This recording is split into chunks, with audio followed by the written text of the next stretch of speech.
अस्सलाम वालेकुम नाज़रीन, मैं हूँ सलवा हसनैन। आप देख रहे हैं सूर्या न्यूज़।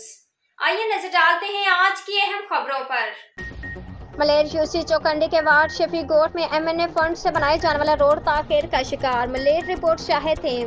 मलेर के हल्का NA 236 से मुंतखब साबिक MNA जाम अब्दुल करीम जोखियों की जानिब से पब्लिक डेवलपमेंट फंड से मंजूर होने वाली शफी गोट की रोड स्कीम आवाम के लिए मुश्किलात का बाइस बन गई। मलेर शफी गोट में 9 माह से जारी रोड का काम टाउन अफसरान, वर्क एंड सर्विस डिपार्टमेंट के अफसरान की मुबैना गफलत और ठेकेदार की अदम दिलचस्पी की वजह से ताख़ीर का शिकार है।